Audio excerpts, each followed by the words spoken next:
À Rieux-Pérou, producteurs et visiteurs se retrouvent chaque année pour célébrer deux produits emblématiques du Ségala, la pomme de terre et le veau d'Aveyron. Une fête qui en est aujourd'hui à plus de 30 éditions et connaît un large succès. Il faut qu'il soit référencé à la Chambre d'agriculture puisque nous c'est un marché de pays, de producteurs, donc on a un label. Donc s'ils sont pas référencés à la Chambre d'agriculture, ils ne peuvent pas venir sur le marché. Un rendez-vous cher au maire Jean-Luc Thémine, dont le père est à l'origine de la création. Alors ça me touche plus particulièrement, d'autant qu'à l'origine de ce marché, mon père était président de la pomme de terre Semences de France et donc était à l'origine du marché. À l'époque, c'était un marché qui avait lieu sur le Foirail, à côté du centre culturel Gilbert Alauzet. Et il y avait à ce titre une exposition sur les machines arracheuses de pommes de terre et la fabrication de la pomme de terre semences à Rieux-Pérou, puisque c'était plutôt connu comme étant la pomme de terre du Ségala, territoire terre noire du Ségala, territoire de pommes de terre.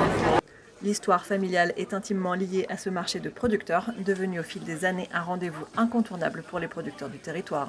Pour la région, oui, on peut dire que le territoire de Rieux-Pérou, le Haut-Ségala, vit bien et effectivement grâce au veau d'Aveyron aussi, qui a permis de rémunérer une grande partie des éleveurs bien mieux que sur les marchés à l'époque.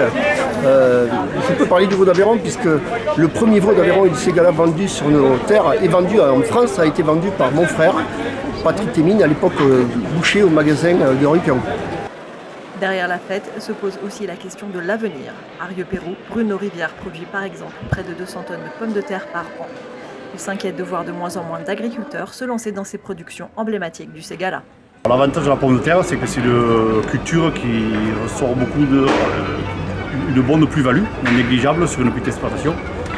Sachant qu'on est deux, moi et mon épouse, sur une ferme de 60 hectares, avec du bovin, on est en ovin viande, mais on passe en bovin viande.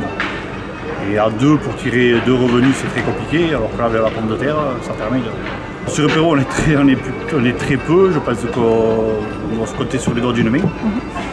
Et les communes alentours, on doit être une vingtaine, 20-25.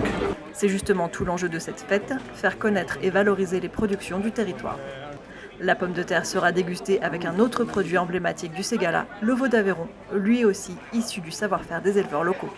Cette démarche a été initiée à l'époque par Bernard Picaroune, qui était adjoint à la mairie de Rieux-Pérou et qui a signé une charte qui a accepté la charte des marchés de pays et de producteurs.